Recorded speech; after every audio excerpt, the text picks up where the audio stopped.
Morning students, एक बार फिर से आपका स्वागत है मुख्यमंत्री अभ्युदय योजना में। जैसा कि आप लोग जान रहे हैं कि ये जो क्लास है यूपीएससी की क्लास है और इसमें साइंस का पोर्शन जो चल रहा है उसमें फिजिक्स जो है वो हम देख रहे हैं। और कल फिजिक्स की एक क्लास हुई थी, आज दूसरी क्लास है फिजिक्स की। कल हम लोगों ने मैकेनिक्स में पढ़ा था। सबसे पहले जो है गति से संबंधित जो सामान्य चीजें थी, जैसे दूरी, विस्थापन, चाल, वेग, त्वरण। उसके बाद हमने पढ़ा था गति के समीकरण, फिर हमने पढ़े थे न्यूटन के गति विषयक नियम, संवेग और संवेग संरक्षण का सिद्धांत और रॉकेट कैसे काम करता है वो देखा था, रॉकेट का सिद्धांत। आज हम लोग आगे बढ़ेंगे। आज हम लोग पढ़ेंगे वृत्तीय गति। वृत्तीय गति, सर्कुलर मोशन। वृत्तीय गति यानी कि सर्कुलर मोशन, ठीक है। वृत्तीय गति यानी कि सर्कुलर मोशन। सर्कुलर मोशन हम लोग जान रहे हैं क्या है।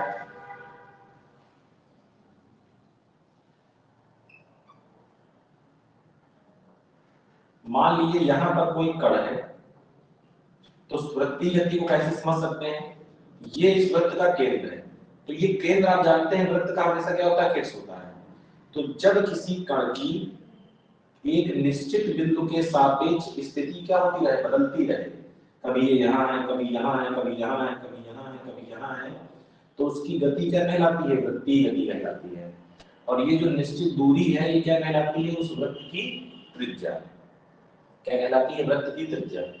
मान लीजिए कोई कण बिंदु P से बिंदु Q तक गति करता है, तो यहां से आपने P से Q मिला दिया, तो जो P से Q जाने में इसके द्वारा चली गई दूरी है उसको क्या दिखाते हैं, रेखीय दूरी। क्या है वो, रेखीय दूरी S।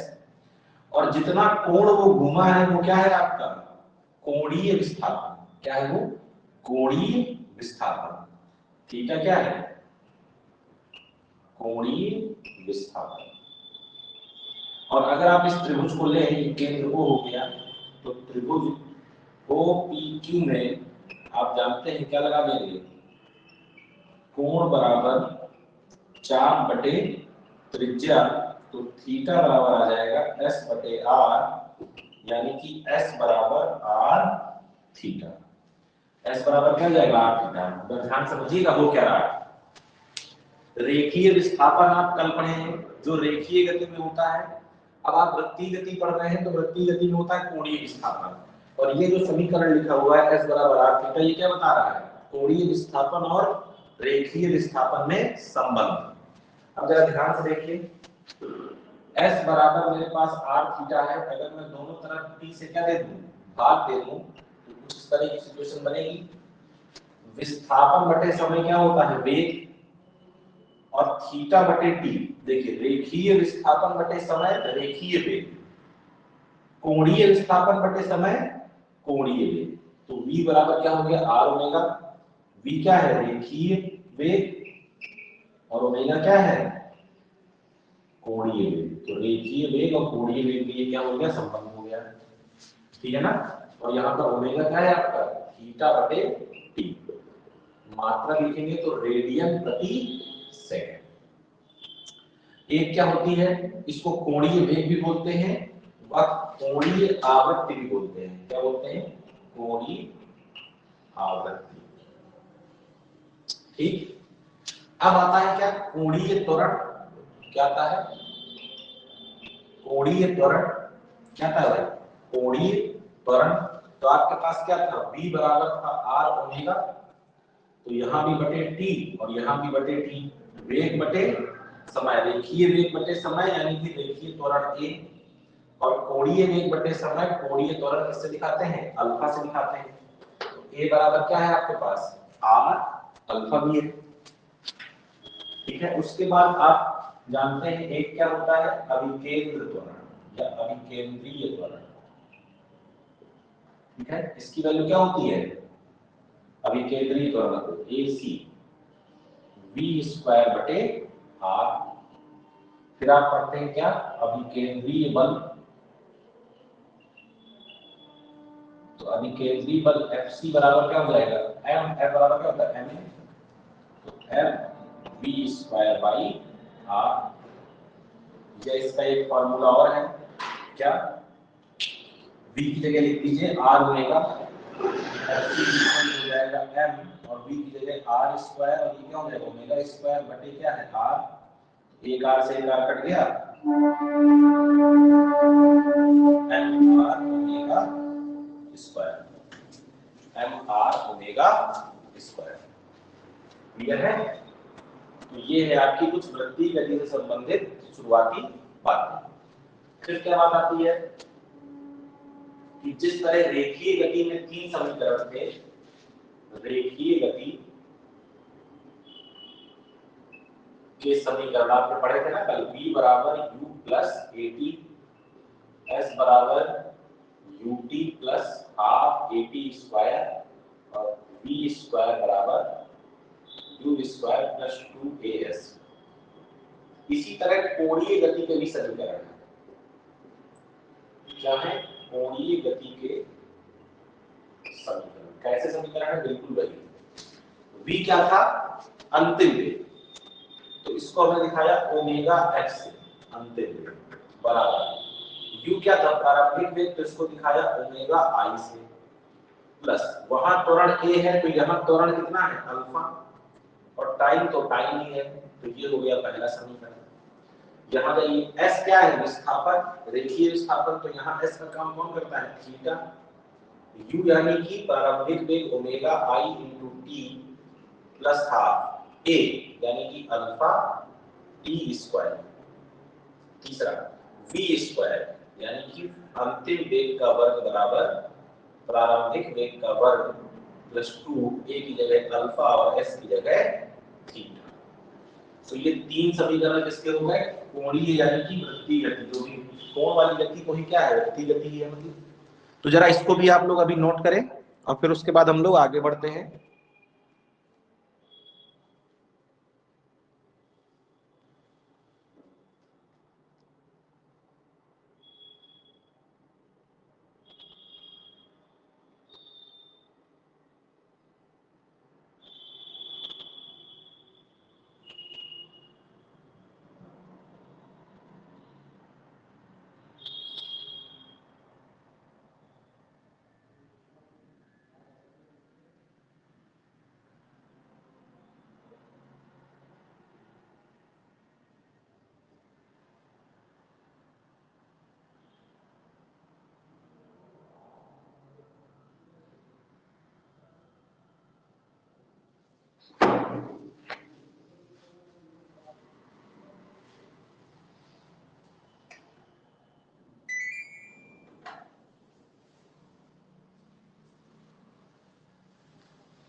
चलिए आगे बढ़ते हैं, नोट हो गया होगा आपका।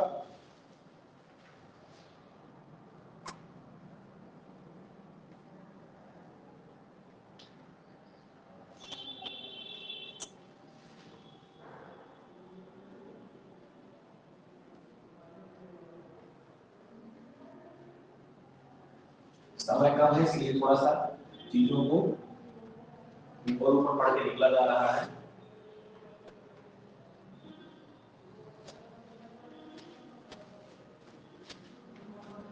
अब हम लोग बात करेंगे क्या, न्यूटन के गुरुत्वाकर्षण नियम।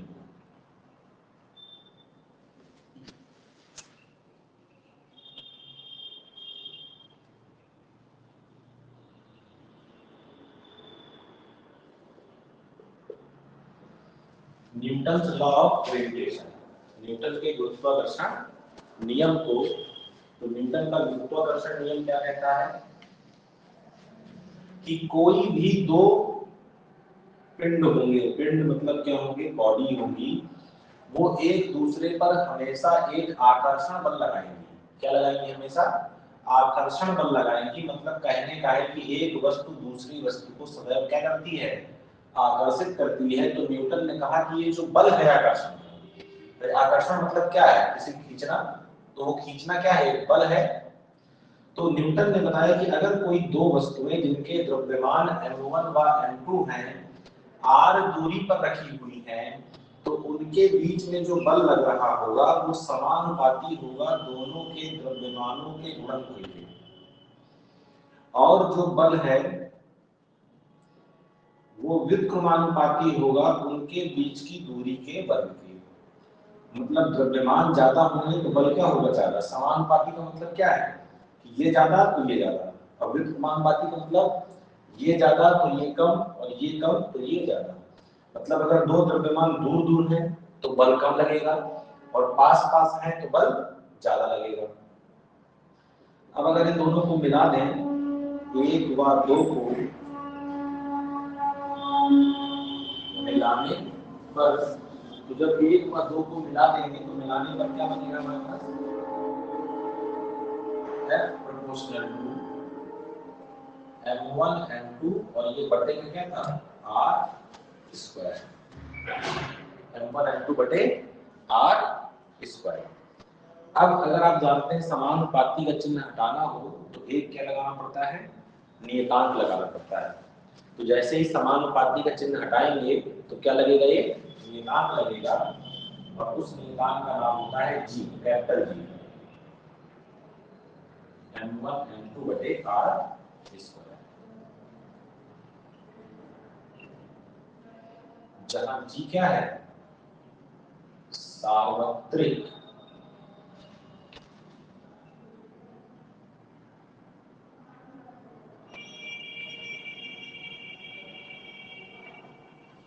गुरुत्वाकर्षण नियतांक, यूनिवर्सल ग्रेविटेशनल कांस्टेंट। देखिए कांस्टेंट दो तरह के होते हैं, एक जो नॉर्मल कांस्टेंट है और एक क्या है, यूनिवर्सल कांस्टेंट। तो यूनिवर्सल कांस्टेंट का मतलब ये होता है कि ऐसा कांस्टेंट जिसका मान किसी भी परिस्थिति में ना बदले, मतलब जो है वही रहेगा हमेशा और हमेशा। तो जी ऐसा ही एक नियतांक है जिसका मान होता है क्या, 6.67 गुणे 10⁻⁻11 न्यूटन मीटर स्क्वायर बटे किलोग्राम स्क्वायर। मात्रा कैसे निकाला, जी का मात्रा चाहिए तो इसको इधर भेजा और इसको नीचे भेजा, तो न्यूटन गुणे मीटर स्क्वायर बटे किलोग्राम गुणे किलोग्राम, किलोग्राम का स्क्वायर। तो ये क्या है आपका न्यूटन का गुरुत्वाकर्षण नियम।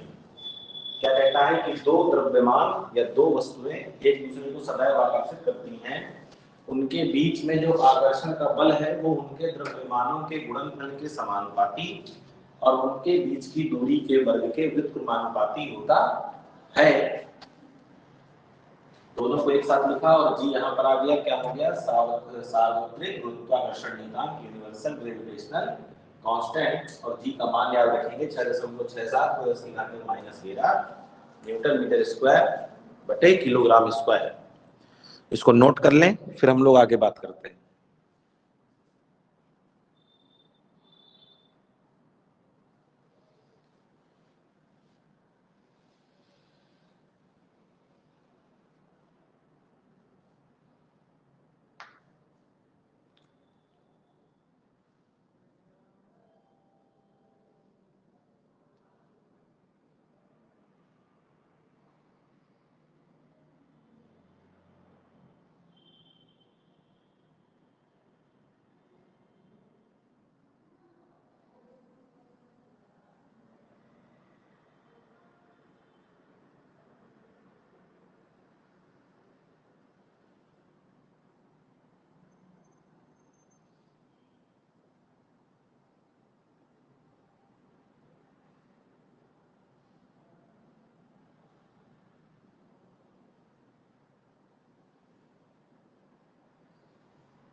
तो अब हम लोग आगे बढ़ने जा रहे हैं ऑप्टिक्स की तरफ। थोड़ा सा ऑप्टिक्स के बारे में बेसिक चीजें जानेंगे हम लोग, जैसे परावर्तन, वर्तन, ये सब चीजें कैसे होती है, दर्पण, लेंस क्या है, सब।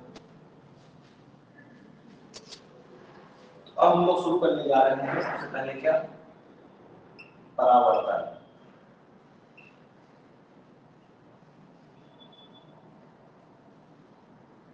रिफ्लेक्शन। परावर्तन देखिए जरा समझिएगा इसको, क्या है सिस्टम इसका। मान लीजिए कोई पृष्ठ है आपका, कोई बाउंड्री है, कोई सीमा है, इस पर कोई प्रकाश की किरण आपतित हो रही है। तो यहाँ पर तीन घटनाएं हो सकती हैं। हो सकता है कुछ किरण इस तरह टकरा कर लौट जाए, हो सकता है कुछ प्रकाश को ये जो सतह है ये अवशोषित कर ले, और हो सकता है कुछ क्या हो जाए, पारगमित हो जाए, यानी कि ट्रांसमिट हो जाए। क्या हो जाए? ट्रांसमिट हो जाए। तो तीन घटनाएं ये क्या है, संभव है। तो हम लोग करते क्या है, हम लोग ये दूसरे नंबर की घटना थी अवशोषण, मान लेते हैं कि अवशोषण नहीं होगा, मान लेते हैं कि अवशोषण नहीं होगा, अपने सिलेबस का ये हिस्सा नहीं है, अवशोषण नहीं होगा। तो अब केवल दो चीजें बचती हैं कि प्रकाश किरण अगर आएगी तो हो सकता है टकराकर लौट जाए उसी माध्यम में, या हो सकता है दूसरे माध्यम में पार करके चली जाए। ये जो बनाया है क्या है, बाउंड्री है, यहाँ से आएगी तो हो सकता है यहीं लौट जाए, या हो सकता है इसको पार कर जाए। तो अगर हमको परावर्तन पढ़ना है तो परावर्तन क्या है कि ऊपर वाली कंडीशन कि जब प्रकाश किरण किसी सतह पर आपतित हो तो सतह से टकराकर उसी माध्यम में लौट जाने की घटना क्या कहते हैं, प्रकाश का परावर्तन कहते हैं। क्या कहते हैं? प्रकाश का परावर्तन। और जब दूसरे माध्यम में चली जाए तो वो क्या है, अपवर्तन।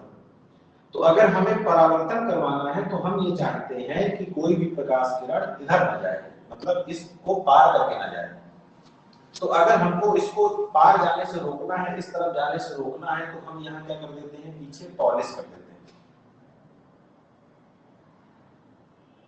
क्या कर देते हैं? पीछे पॉलिश कर देते हैं। इस पॉलिश का काम क्या है कि प्रकाश किरण को इधर नहीं जाने देना। जब इधर नहीं जाएगी तो सीधी सी बात है, कहाँ जाएगी, ऊपर जाएगी। और ये घटना क्या कहलाती है, प्रकाश का परावर्तन। क्या कहलाती है? प्रकाश का परावर्तन। ये ऐसे प्रकाश किरण आई और ऐसे क्या हुई, चली। इसको बोलते हैं आपतित किरण,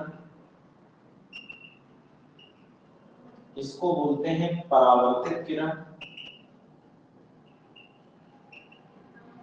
और इसको बोलते हैं अभिलंब। क्या बोलते हैं इसको? अभिलंब। अभिलंब के साथ आपतित किरण जो कोण बनाती है उसको बोलते हैं आई। क्या बोलते हैं उसको? आई।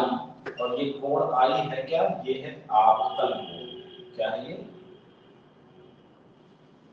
और ये जो कोण आर है जो अभिलंब और परावर्तित किरण बना रही है, ये क्या है, आर। इसको क्या बोलते हैं?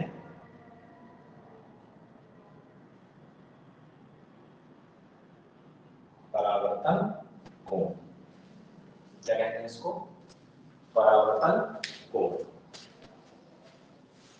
ठीक। फिर इसके बाद किसकी बात होती है, परावर्तन के नियम की। तो दो नियम है। पहला नियम क्या है कि जो आपतन कोण है वो किसके बराबर होता है, परावर्तन कोण के। अर्थात जिस कोण पर प्रकाश किरण आती है उसी कोण पर क्या हो जाती है, चली जाती है। दूसरा क्या कहता है कि आपतित किरण अभिलंब एवं परावर्तित किरण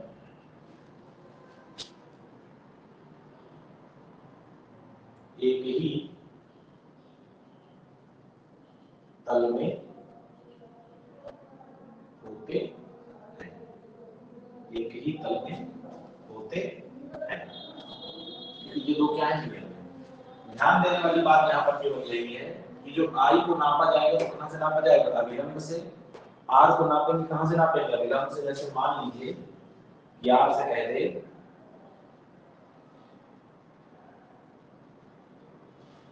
ये एक प्रकाश किरण आई, ये कोण आपको दिया है 60 अंश, तो आपसे पूछ रहा है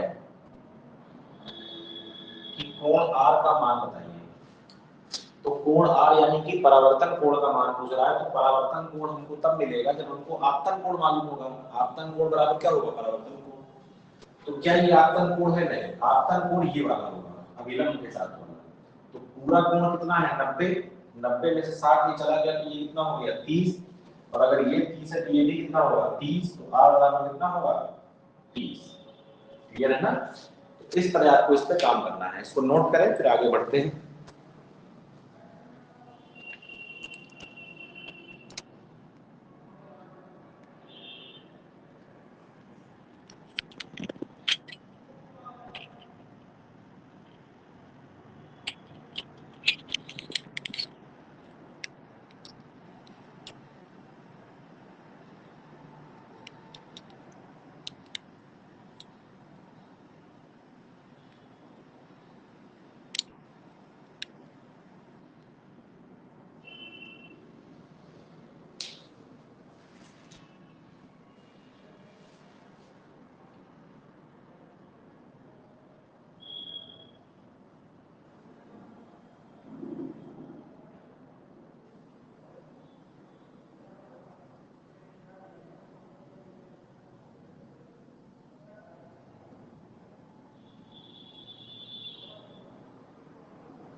चलिए, नोट हो गया आप लोगों का, आगे बढ़ते हैं।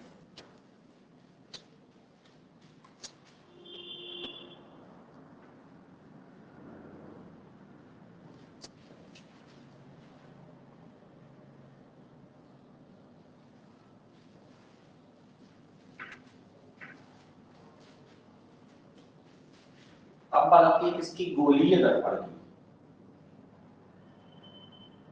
गोलीय दर्पण, तो मान लीजिए कोई कांच का क्या है आपके पास, गोला है। इस गोले के किसी एक पृष्ठ पे क्या है, पॉलिश है। हो सकता है कि गोले के बाहरी पृष्ठ पर क्या हो, पॉलिश हो,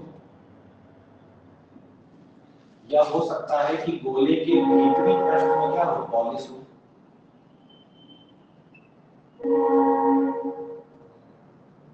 तो कांच का कोई गोला जिसके किसी एक पृष्ठ में पॉलिश की गई हो, उसका एक टुकड़ा क्या कहलाता है, गोलीय दर्पण कहलाता है। क्या कहलाता है, गोलीय दर्पण। इसका अगर मैं कोई टुकड़ा काट लूं, पॉलिश के आधार पर क्या होते हैं, गोलीय दर्पण दो प्रकार के होते हैं।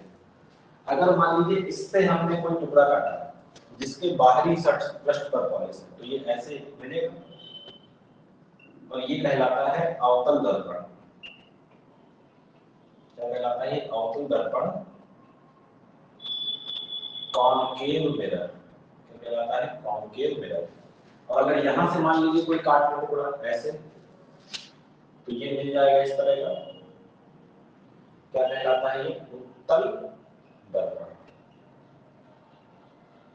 Convex mirror. मतलब ऐसा दर्पण जिसकी भीतरी सतह पर क्या हो, पॉलिश हो, क्या कहलाता है, उत्तल दर्पण। और जिसकी बाहरी सतह पर पॉलिश हो, वो क्या कहलाता है, अवतल दर्पण। ठीक। अब दर्पण से संबंधित कुछ पद होते हैं जिनको हमको क्या करना है, पढ़ना है।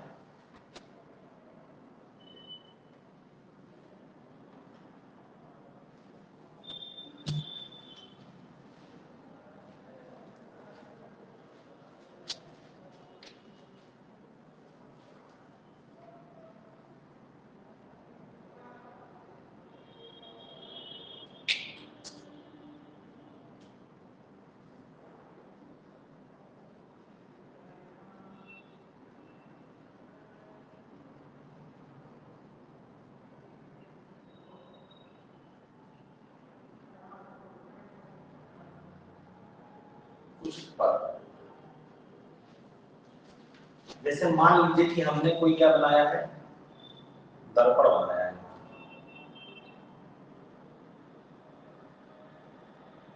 तो इस दर्पण का हमने क्या लिया, एक बिंदु लिया जो कैसा है, मध्य बिंदु। इसको नाम दिया हमने पी। इस पी को कहते हैं ध्रुव। क्या कहते हैं, ध्रुव, यानी कि पोल। और ये है क्या, दर्पण का मध्य बिंदु। अब देखिए, जिस गोले से इसको काटा गया है, अगर उस गोले को पूरा बनाए तो इस तरह का गोला बनेगा, और उसका कोई केंद्र होगा गोले का। तो ये है आपके गोले का केंद्र, जिसको क्या बोलते हैं, सी। और इसका नाम है वक्रता केंद्र। क्या नाम है इसका, वक्रता केंद्र, सेंटर ऑफ कर्वेचर। ये क्या है,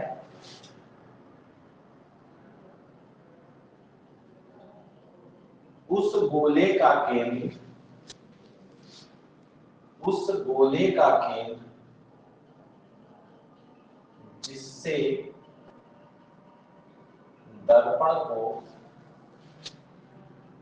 बनाया गया है। अब आप जानते हैं कि केंद्र से परिधि तक की दूरी क्या कहलाती है, त्रिज्या कहलाती है। तो ये दूरी हो जाती है क्या, आर। तो ये जो दूरी पीसी है, ये किसके बराबर है, आर के। और आर को बोलते हैं वक्रता त्रिज्या। क्या बोलते हैं, वक्रता त्रिज्या, रेडियस ऑफ कर्वेचर। ये क्या है, सी से P तक की दूरी। अब देखिए ये रेखा है, कौन सी रेखा है, जो C और P को मिला रही है, जो C और P क्या कर रही है, मिला रही है। तो इसको बोलते हैं क्या, PC रेखा। इसको बोलते हैं मुख्य अक्ष। क्या बोलते हैं, मुख्य अक्ष।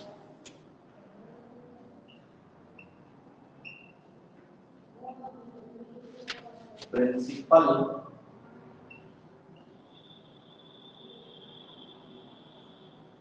क्या है,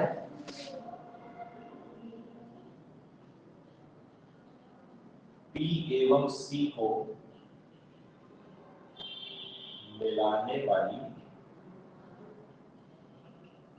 रेखा। P एवं C को मिलाने वाली रेखा क्या कहलाती है, मुख्य अक्ष। अब बात करते हैं इसकी फोकस बिंदु।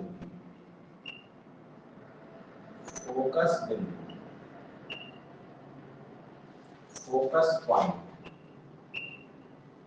ये होता है कैपिटल F, और ये पाया जाता है P व C के बिल्कुल बीच में। क्या है, PC का मध्य बिंदु। PC का क्या है, मध्य बिंदु। और इसको परिभाषित कैसे करते हैं,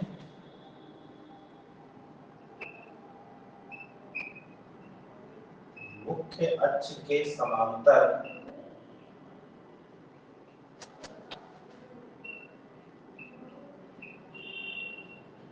आने वाली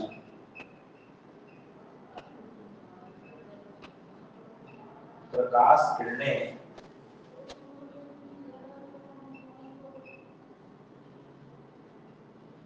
परावर्तन के पश्चात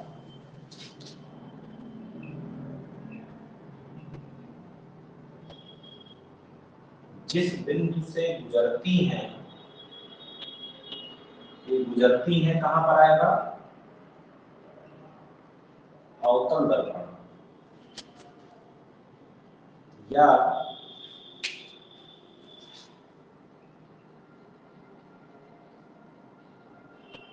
गुजरती हुई प्रतीत होती हैं, मतलब उत्तल दर्पण। फोकस बिंदु कहलाता है, फोकस बिंदु कहलाता कहलाता है फोकस बिंदु। ठीक, फिर क्या आती है,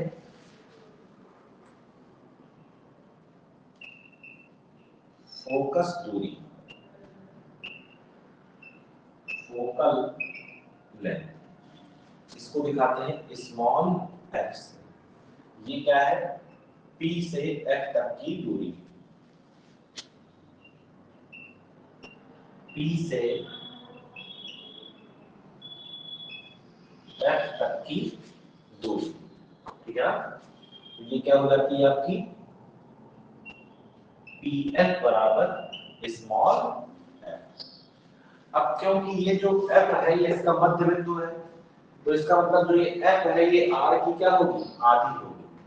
तो जो ये स्मॉल f है ये R की क्या होती है, आधी। तो F बराबर क्या हो जाता है, R/2। तो ये दर्पण से संबंधित क्या है, कुछ पद है जिनको आपको क्या करना है, जानना है। तो जरा इनको बना लें आप।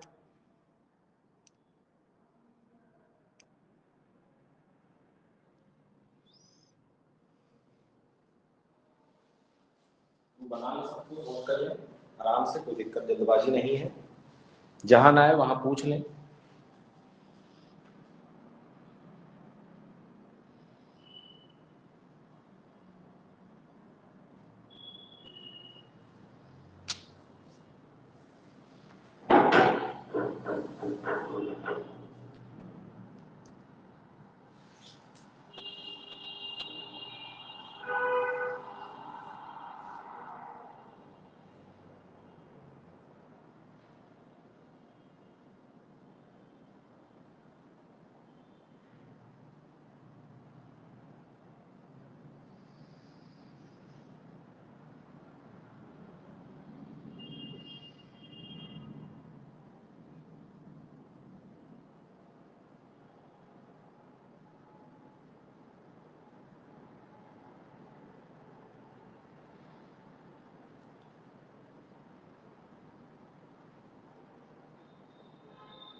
चलिए आगे बढ़ते हैं।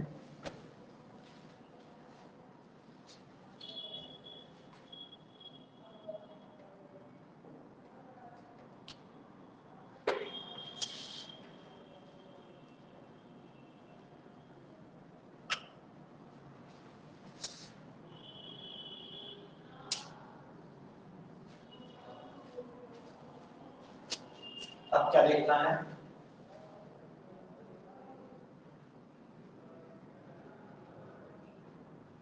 अवतल दर्पण से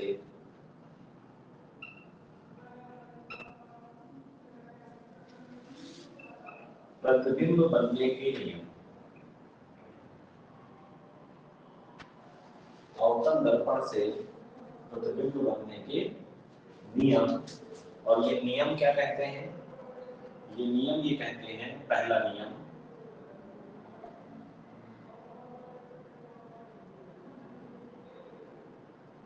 ये क्या होगा? इसकी मुख्य अक्ष यहाँ पर P, यहाँ पर F और यहाँ पर C। तो पहला नियम ये कहता है कि अगर कोई प्रकाश किरण मुख्य अक्ष के समांतर आएगी तो परावर्तन के पश्चात फोकस बिंदु से होकर जाएगी। दूसरा नियम ये कहता है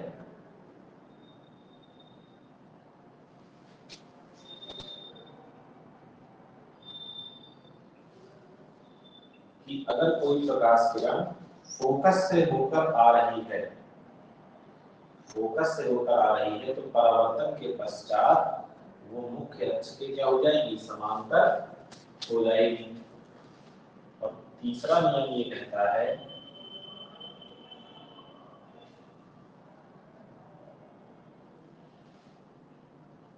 P, F और C, अगर कोई प्रकाश किरण C से आ रही है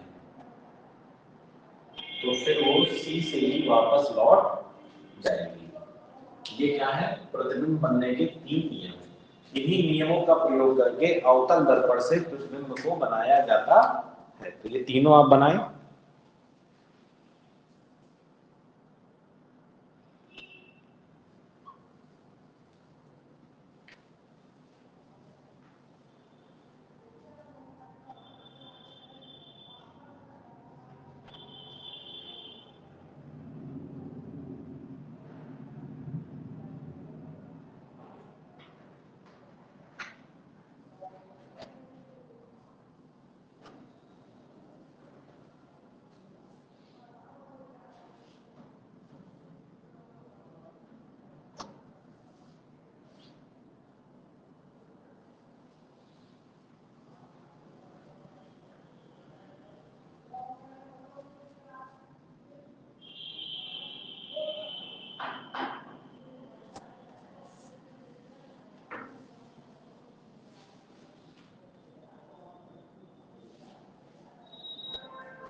अवतल दर्पण से प्रतिबिंब का बनना। तो इसमें देखिए 6 केस है। पहला केस, जब वस्तु अनंत पर रखी हो। तो मान लीजिए ये आपके पास एक दर्पण है,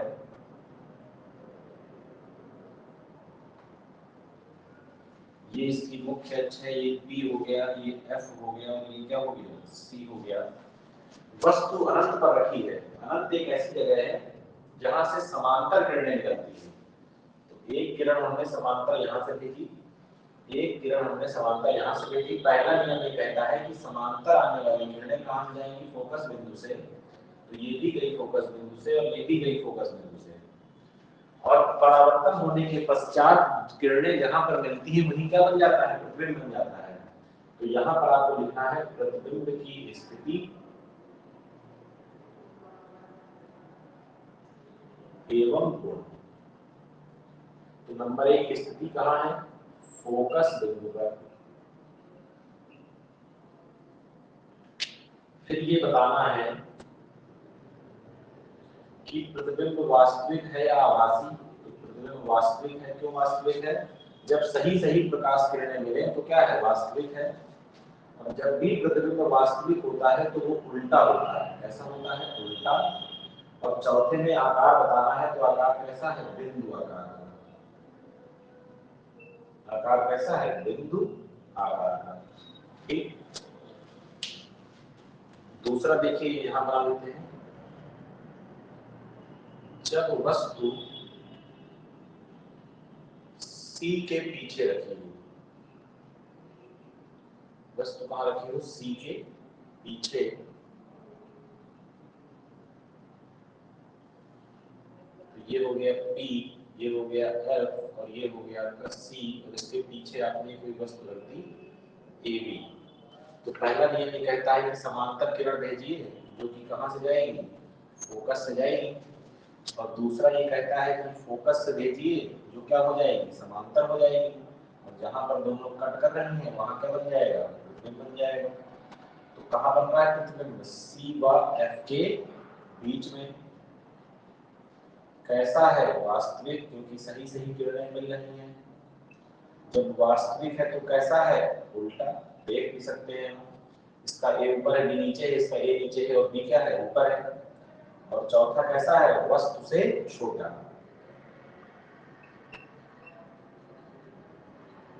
इसमें देखिए रटना नहीं है, समझना है। जब वस्तु बहुत दूर रखी है तो प्रतिबिंब फोकस पर है और बहुत छोटा है।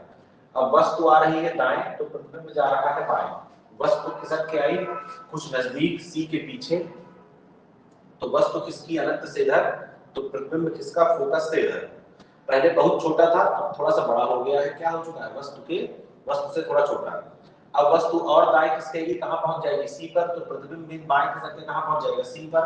आकार थोड़ा और बड़ा होगा तो वस्तु के बराबर पहुंच जाएगा। फिर वस्तु पहुंचेगी कहां, आपकी C और F के बीच में। तो प्रतिबिंब खिसक के कहां पहुंच जाएगा, C के पीछे और थोड़ा बड़ा हो जाएगा। फिर वस्तु पहुंचेगी F पर तो प्रतिबिंब खिसक के कहां पहुंच जाएगा, इस तरह काम होता है। इसको नोट करें, फिर आगे देखते हैं।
चलिए अब बात करते हैं तीसरे केस की।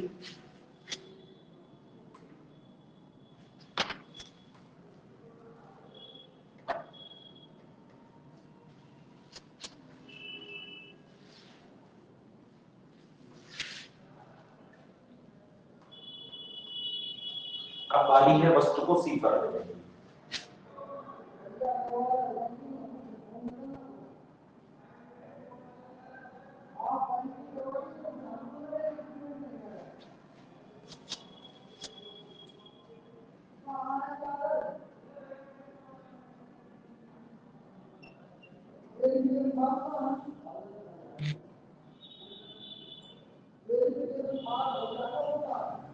वस्तु कहाँ रखी है इस बार? सी पर। एक किरण गई समांतर, तो कहाँ से गुजरी? फोकस से। दूसरी गुजरी फोकस से, तो क्या हो गई? समांतर। यहाँ पर काटी तो क्या बन गया? प्रतिबिंब। तो प्रतिबिंब कहाँ बन रहा है? सी पर। कैसा है? वास्तविक। कैसा है? उल्टा। कैसा है? वस्तु के आकार। वस्तु के आकार। फिर चौथी बार आप कहाँ रखेंगे? और थोड़ा दाएं वाले तो सी और एफ के बीच में। जब वस्तु सी व एफ के बीच में रखी हो,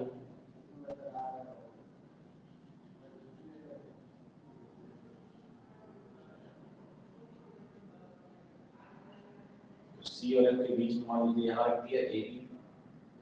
एक किरण समांतर कहाँ से जाएगी? फोकस से। दूसरी गई फोकस से, क्या हो जाएगी? समांतर। जहाँ दोनों काटेंगे वहाँ क्या बन जाएगा? प्रतिबिंब। इस बार प्रतिबिंब कहाँ बन रहा है? सी के पीछे। कहाँ बन रहा है? सी के पीछे। नंबर दूसरा कैसा है? वास्तविक है। और कैसा है? उल्टा है। और कैसा है? वस्तु से बड़ा है।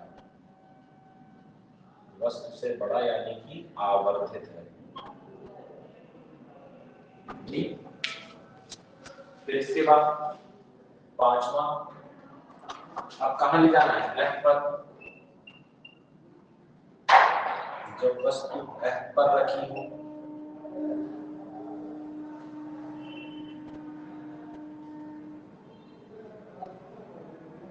तो ये क्या हो गया P, ये क्या हो गया F और ये क्या हो गया C। जब वस्तु कहाँ रखी है F पर, तो एक किरण समांतर गई, कहाँ से गुजरेगी फोकस से। अब दूसरी किरण फोकस से नहीं भेज सकते क्योंकि फोकस पर ही वस्तु को रखा है, तो एक ऐसी किरण भेजते हैं जो कि कहाँ से आती हुई प्रतीत हो, C से आती हुई प्रतीत हो। तो C से आने वाली किरण को ये वापस C से ही भेज देगा, तो ये किरण ऐसे चली जाएगी। ये दोनों कैसी किरणें हैं, समांतर, कहाँ मिलेगी अनंत पर। जब वस्तु अनंत पर रखी थी तो प्रतिबिंब फोकस पर, जब वस्तु फोकस पर रखी है तो प्रतिबिंब अनंत पर। तो पहला कहाँ बन रहा है, अनंत पर। कैसा है, वास्तविक है, क्योंकि आप मानते हैं कि अनंत पर मिलती है। तीसरा कैसा है, उल्टा है।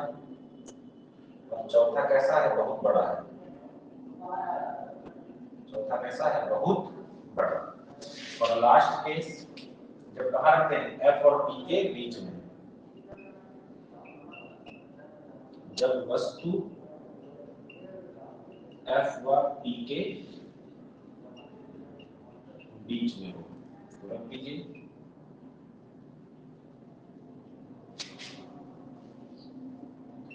ये है P, ये है F और ये है C। तो यहाँ पर आपने कोई वस्तु रखी है, एक किरण समांतर गई, कहाँ से गुजरेगी, फोकस से, और दूसरी किरण को कहाँ से भेजेंगे, C से। इस प्रकार की दर्पण को लगे कि ये C से आ रही है, तो क्या कर देगा, ये वापस भेज देगा। ये जो दोनों किरणें हैं ये समांतर नहीं है, ये अपसरित किरणें दूर जा रही हैं एक दूसरे से, तो ये आगे तो कहीं मिलेगी नहीं। तो इनको पीछे बढ़ाया तो देखा ये यहाँ पर मिल रही थी, तो यहाँ क्या बन गया, प्रतिबिंब बन गया A डैश B डैश। ये स्पेशल केस है क्योंकि इसमें प्रतिबिंब कैसा बन रहा है, आभासी और सीधा। तो बन कहाँ रहा है, दर्पण के पीछे। कहाँ बन रहा है, दर्पण के पीछे। दूसरा कैसा है, आभासी। तो जिस तरह वास्तविक का जोड़ीदार उल्टा है, तो आभासी का जोड़ीदार कौन है, सीधा। और नंबर 4 क्या है, वस्तु से बड़ा। वस्तु से कैसा है, बड़ा। ठीक, तो ये क्या है, उत्तल दर्पण और अवतल दर्पण द्वारा प्रतिबिंब बनने के जितने भी केस हो सकते थे, इनको बना लें आप लोग अच्छे से।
बेटा अब आ रहे हो क्लास करने राजेश?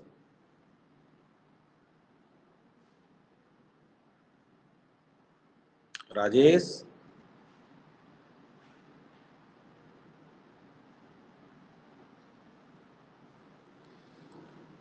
तो आज हम लोगों ने देखिए क्या पढ़ा। आज हम लोगों ने जो हम लोग की पीछे मैकेनिक्स छूटी हुई थी उस मैकेनिक्स में से हम लोगों ने आज पढ़ा वृत्तीय गति, फिर उसके बाद हम लोगों ने गुरुत्वाकर्षण पढ़ा। गुरुत्वाकर्षण के बाद हम लोग ऑप्टिक्स पे चले गए। तो ऑप्टिक्स में हमने पहले देखा परावर्तन क्या होता है, परावर्तन के नियम क्या होते हैं। उसके बाद हम लोगों ने पढ़ा गोलीय दर्पण क्या होता है। फिर उसके बाद हम लोगों ने क्या पढ़ा कि गोलीय दर्पण कितने प्रकार का होता है। तो देखा कि दो प्रकार का होता है, उत्तल और अवतल।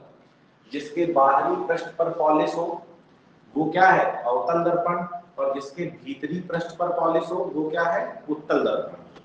फिर हमने दर्पण से संबंधित कुछ महत्वपूर्ण पद पढ़े, जैसे ध्रुव क्या होता है, वक्रता केंद्र क्या होता है, वक्रता त्रिज्या क्या होती है, फोकस बिंदु क्या होता है, फोकस दूरी क्या होती है। ये सब चीजें हम लोगों ने देखी। उसके बाद हम लोगों ने देखा कि अवतल दर्पण से प्रतिबिंब को बनाने के क्या क्या नियम हैं, और फिर हमने देखा कि जो नियम है उनका प्रयोग करके दर्पण से प्रतिबिंब कैसे बनाया जाता। तो इतनी सारी बातें हम लोग आज कर चुके हैं। आज की क्लास को हम लोग यहीं पर रोकेंगे और आज की क्लास के बाद हम लोग कल शुरू करेंगे। तो हम लोग पहले ऑप्टिक्स को खत्म करेंगे, मतलब उत्तल दर्पण, फिर लेंस पर आएंगे तो उत्तल लेंस और अवतल लेंस। उसके बाद हम लोग शुरू करेंगे कल हीट। फिर उसके बाद जैसे जैसे क्लासें लगती जाएंगी उस प्रकार से हम लोग आज का टॉपिक करते जाएंगे, कवर करते जाएंगे।